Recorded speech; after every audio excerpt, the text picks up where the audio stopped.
Hi there. Before we dive into today's episode, I want to ask you an important question. Are you wondering why your hard work isn't reflecting in your bank account? If so, I've got something that could change the game for you. With my Digital Product Accelerator one-on-one coaching program, I'm on a mission to help entrepreneurs like you bank consistent revenue without sacrificing your time or sanity. Imagine shifting from 90% client-facing work to enjoying consistent revenue from your digital products, all while reclaiming your time. You already know that you don't need another course, and a one-size-fits-all approach isn't going to cut it. What you need is a strategic, long-term plan tailored just for you. So if you're ready to build the profitable, freedom-giving business you've dreamed of, apply to work with me by going to destinycop.com/apply. I cannot wait to learn more about you and your business.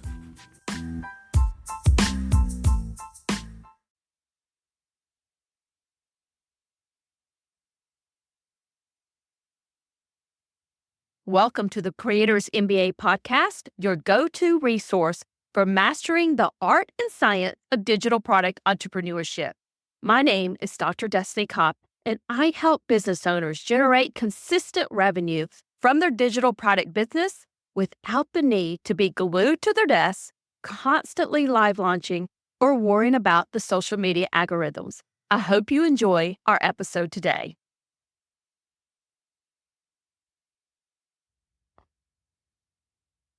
And my special guest today is Melynda Whelan.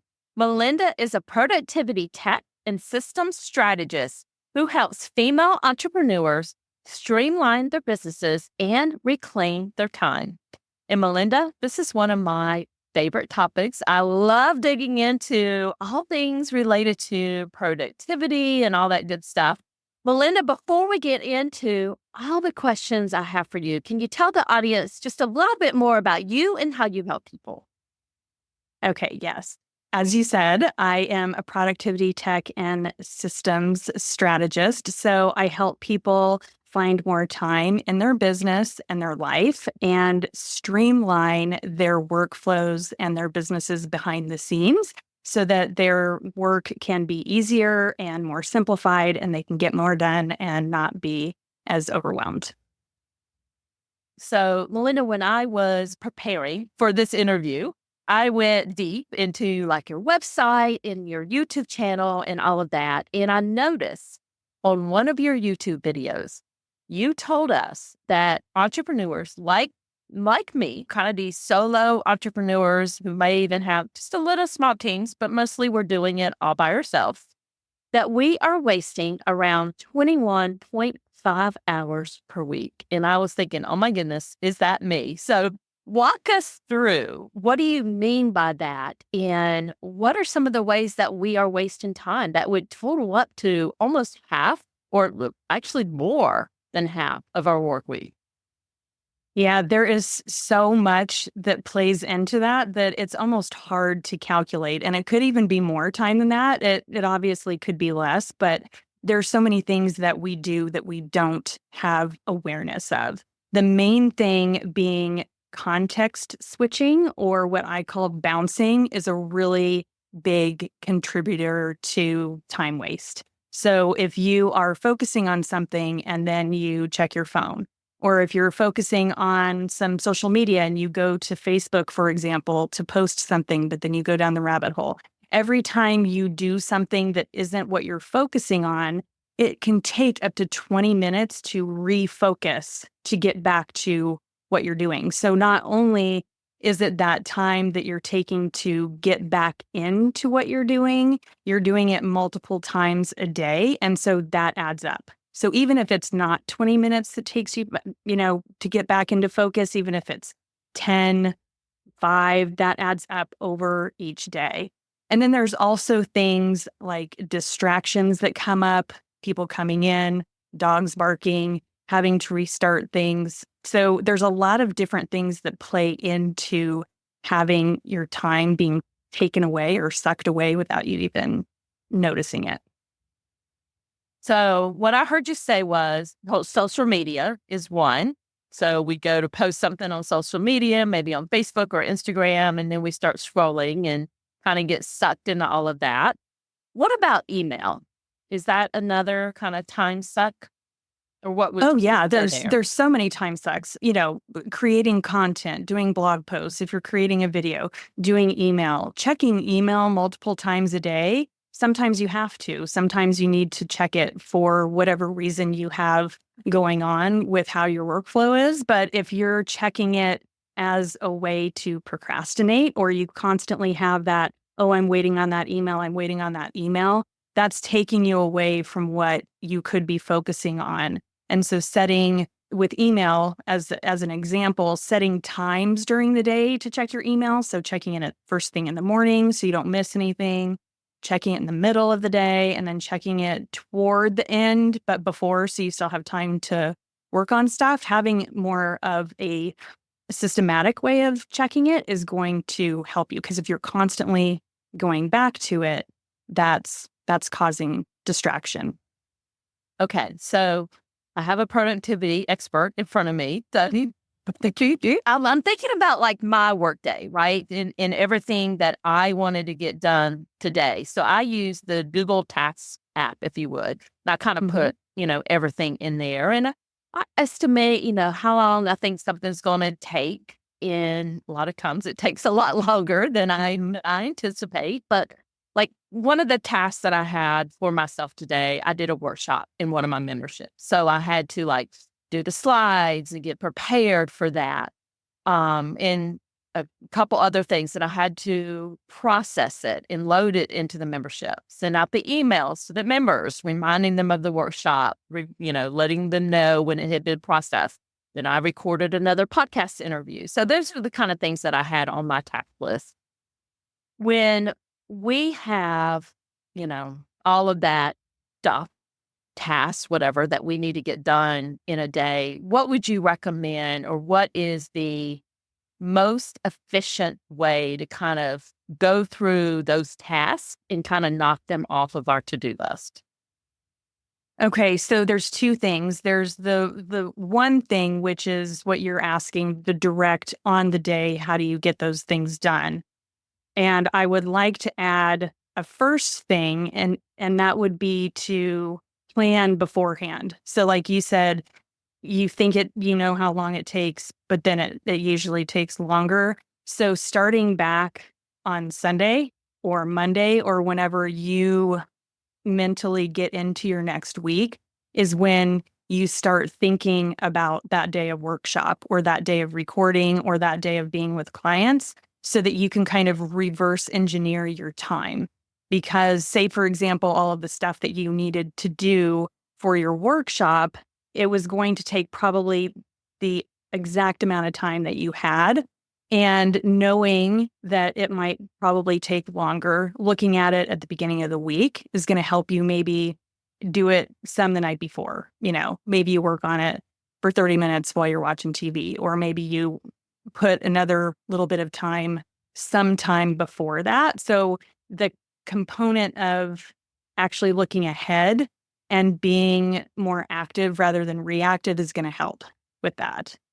And then the actual day of, kind of, it still ties in with that. When I do what I call a weekly review, I know the things that I have to do, and I take top tasks from those things.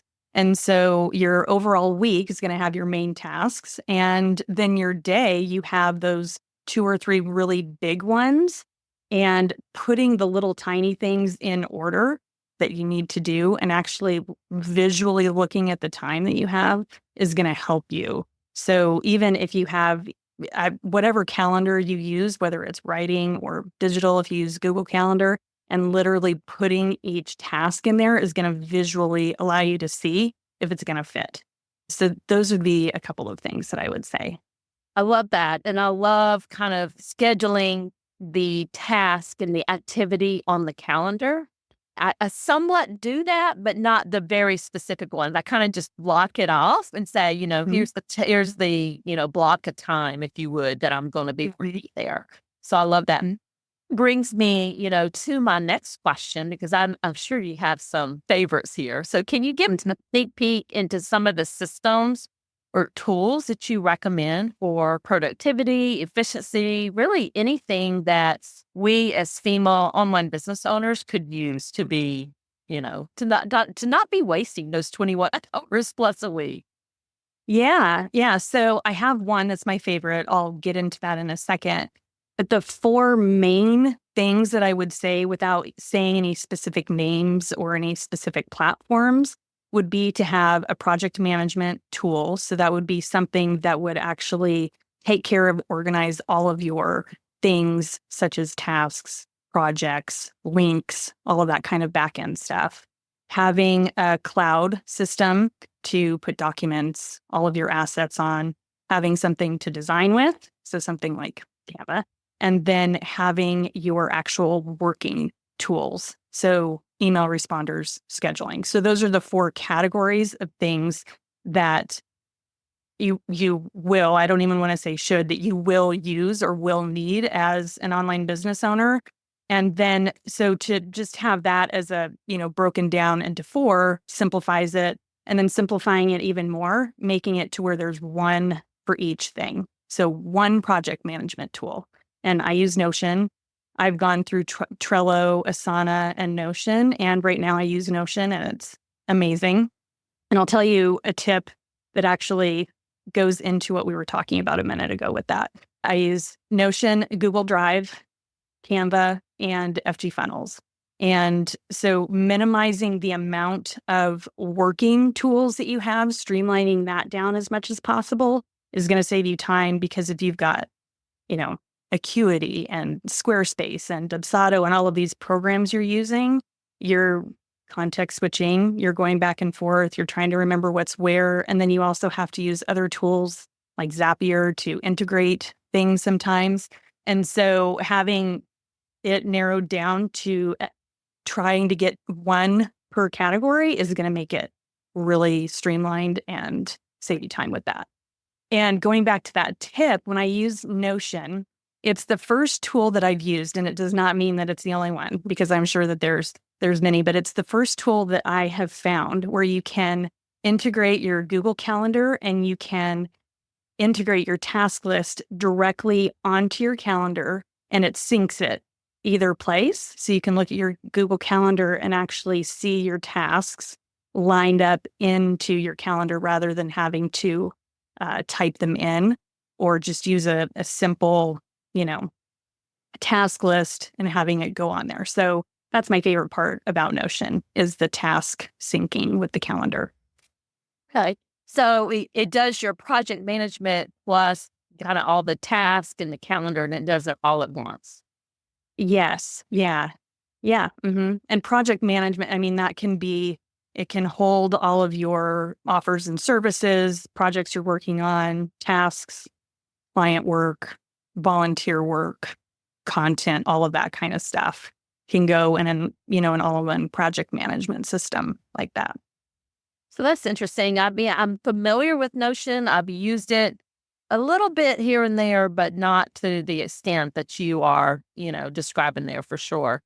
And I know that a lot of people who are listening here use Canva. And I feel like my Canva account is a complete mess. And we have, I have a team in there too. And I don't feel like we're utilizing it to the best of our ability as a team. So that's something that we have on our kind of schedule, if you would, to master in 2025. So do you have any tips for people who are using Canva, and how do they keep it organized? Oh, yeah. I've actually considered creating a little mini course on organizing Canva. So it's funny that you brought that up. I work in Canva almost every day. That's my procrastination nation, is living in Canva. I love everything about it. I love designing. And so I guess if I had to say one piece of advice, it would be to have a naming system of sorts. And it could be just as simple as you deciding right now, anything that you work on has letters or numbers attached to it. So if you have a program or, like a guide that I have that's called the Time Mastery Guide, TMG. So anything that I create has that in front of it. So even if you don't file it you can search TMG and it'll bring it up. So if you're not going to file things or you don't want to spend time on creating files, even if you just name whatever it is that you're working on, having some sort of acronym for it or some sort of number that automatically says that that's what it is, you'll be able to find it without hassle. And so just making sure to name things, and then also having a folder system is going to streamline things and help you as well. I like that. And we have implemented a folder system, so I'm hoping that that's going to help us going forward there. Melynda, any last minute tips for the audience? I have a lot, but to keep it really well, so one thing, and I was thinking about this. So this is my favorite analogy, and it came from a friend of mine, and ever since I heard it, I use it all the time. And it's to help with when everything's a priority, when you're overwhelmed, when you feel like you don't have time to do all the things. The statement is, not everything is a glass ball. And so if you think of yourself as juggling all of the things that you have to do, not all of those balls that you're juggling are glass. Not all of them are going to break if you don't do them. And so thinking about your tasks, whether it's today or this week, or you're just in complete disaster overwhelm with, all of the things, kind of thinking about, okay, all of these things I have to do, are they really glass?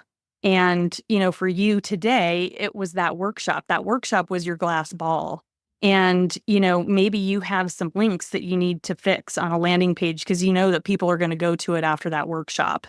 And, they're going to click on it tomorrow and they need to know. But that doing the workshop was glass. And so if you think about that, you can kind of prioritize what really needs to get done and when the other ones can get done. So that's my favorite analogy of trying to sort through all of the mess and stress and narrowing it down to what you really need to get done. And that's if you don't have anything in place and you're trying to figure it out, that can be really, really helpful. I love that. And I gotta remember that. What's my glass ball for the day?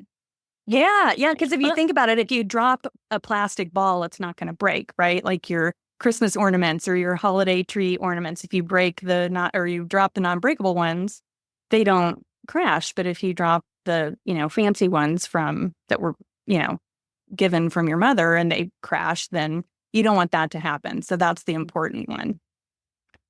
So, Melynda, can you let folks know where they can find you? And I believe you have a free gift for them also. Yes. So my social is at Orderly Entrepreneur, and my website is theorderlyentrepreneur.com. And the freebie that I have is the Time Mastery Guide, and it is both a guide and a workbook that walks you through 6 different time-saving strategies that you can use to help close that gap of all of that time that we talked about at the beginning. That 21.5 hours. So I definitely want to close that gap for sure. So, but Melynda, thank you so much for joining us today and sharing all of your wonderful knowledge with us. Thank you for having me. I really appreciate it. Thanks for listening all the way to the end. I hope you enjoyed this episode today.